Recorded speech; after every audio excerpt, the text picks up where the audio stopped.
Здравейте! В днешното видео ще ви покажа какви грижи се полагат за лозата през първите 2 години след засаждането й. Но първо да започнем с правилното засаждане. Винаги си купувайте лозички от лицензирани разсадници, за да сте сигурни в качеството и в сорта, който сте искали, ще бъде същия. Ето така изглежда една лозичка преди засаждане. Може да я купите с много по-дълги корени, но задължително се отрязват на 10, 12 до 15 см преди самото засаждане. И задължително, ако по подложката има избили росни корени, се махат. Дълбочината на дупката е такава, че когато положим лозата, присадената част да е точно на нивото на земята. В моя случай дупката е по-дълбока, защото на дъното може да сложим малко добре огнил оборски тор, който задължително покриваме с част от пръстък от дупката. Никога лозичката не трябва да се слагат нежните и коренчета директно върху оборския тор. Задължително го покриваме.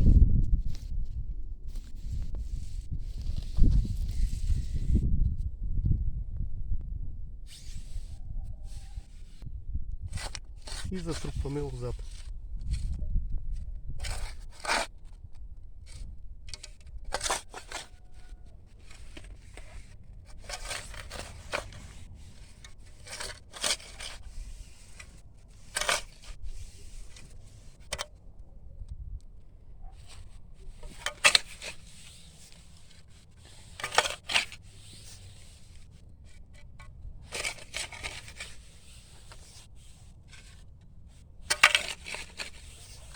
Затрупваме цялата лозичка, дори и присадената част, да си получи купчинка върху ней, която май месец ще разкрием и ще си пуснем филищчетата да ни върват нагоре към първия тел. И задължително забиваме колче, да отбележим мястото на лозата. И след това самата лозичка привързваме лятото по колчето нагоре, за да не я щупи вятъра. И е задължително с препарати, както съм обяснил по схемата от едно мое друго видео. Восъка, с който е покрита присадката, не се маха. Май месец лозичката като бутне, тя шамаша го избута. А всъщност самото калемче, което се използва, е от 2 пъпки и би следвало да бутнат и двете. Като тръгнат нагоре, започваме да ги привързваме по колчето. Само че аз процедирам по малко по-различен начин. Ето тук, до тази лозичка, която засадихме току-що, ще ви покажа една лозичка от миналата година. Тя почти е стигнала до първия тел. И ето искам да ви покажа. Ето го, мястото на присадката. Ето и част от восъка. Аз чакам когато бутнат двата филиза от двете пъпки. Изчаквам да видя кой от двата се развива по-добре. И другия го махам с филизенето. И започвам само единия да привързвам нагоре по колчето. Но тук при тази лозичка съм допуснал една грешка. Не съм махнал с филизенето ето тези литоражчета, които избиват. И още една основна грешка, която много хора допускат. Не съм махнал росните корени, които избиват по подложката. Сега ще разкопая и ще ви покажа росните коренчета. Ето ги росните коренчета, които се махат 2 пъти през годината. В моя случай аз съм пропуснал И това много е забавило развитието на лозата ми.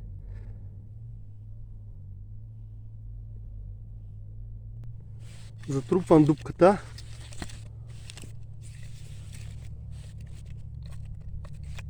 И ще ви обясня какво се прави с такива лозички недоразвити. Март месец на втората година тази лоза също я режем на две пъпки, за да може да развие силна коренова система. Когато бутнат литорастите, както вече ви казах, избираме кой от двата върви по-добре и започваме да го привързваме нагоре към първия тел.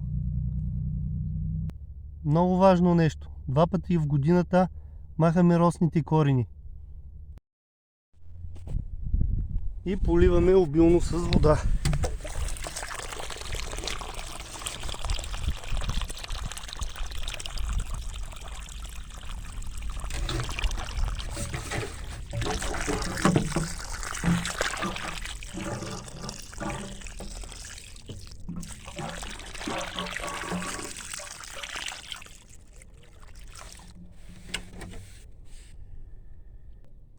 Ако ни падне купчинката, трябва да я подсипем пак.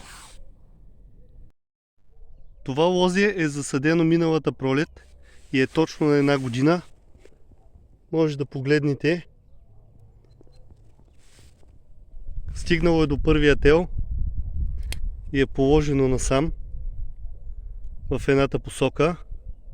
И ако сме решили да правиме кордон орая, тази лоза изобщо няма да я режим. Само лятото с филизенето, както съм обяснил, ще махнем долните пъпки и тук ще си оставим 3 литораста, които растат нагоре, които за в бъдеще ще направим чепче.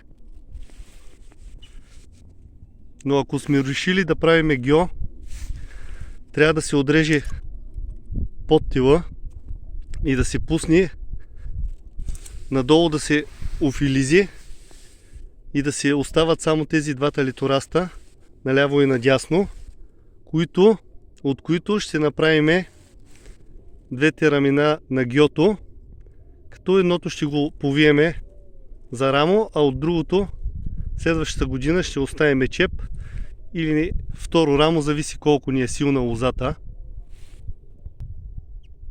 Но ако ще правим гьо, една от най-големите грешки е да оставим така лозичката повита по първия тел, защото следващата година ще трябва да махнем старото рамо и да оставим ново рамо от по-задните пъпки и те ще растат нагоре и няма как да ги подвием по тила. Затова, ако ще правим гьо, лозата се режи тук и се запазват само тези двата литораста от най-горните пъпки. Става въпрос само за добре развитите лози. А ето тези лозички, които не са толкова дебели, задължително трябва да се отрежат на 2 пъпки и при тях първата година е нулева, чак тогава втората година ще си ги качваме нагоре към тила и ще си направим от тях кордон или гьо. Ето ги. Тук има няколко лозички по-слабо развити. Но очаквайте втората част на това видео, която ще я снимам лятото и ще ви покажа и двата варианта. И тези лозички, които сме орязали на 2 пъпки, как се развиват. И ето тези, които сме ги оставили с един кордон. И тези, които сме ги орязали и пускаме само 2 литораста от тях. Но това ще е в едно следващо видео. И такива лозички, както съм казал, задължително на 2 пъпчици и си пускаме нови литорасти още отдолу. При тях годината е нулева. Можете да напишете в коментарите вие как процедирате първата година след засаждане на лозата и втората. Задължително ли режете на две пъпчици.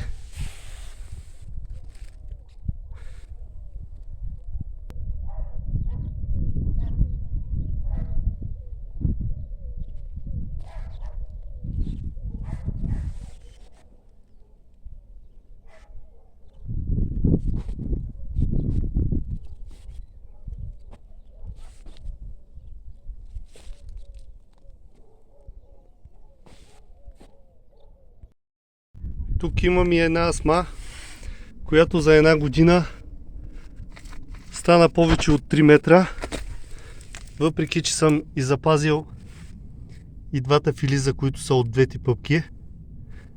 Тая година на тази ще махна само този долния филиз, а този горния ще го отрежа до тук и ще пусна новите кордони на асмата.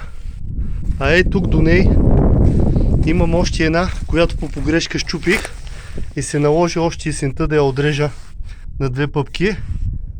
Също лятото, в продължението на видеото, ще ви снимам и ще ви покажа двете лозички как се развиват, за да може сами да прецените кой от двата начина е по-подходящ за вас. Този, по който втората година махаме едната пръчка и едната я оставяме на чеп с две очи, и по този начин първата година ни е нулева. Или втория начин, който използвам аз и който оставям едната пръчка неотрязана първата година. Казвам пак при условие, че е достатъчно дебела и достатъчно здрава. До скоро!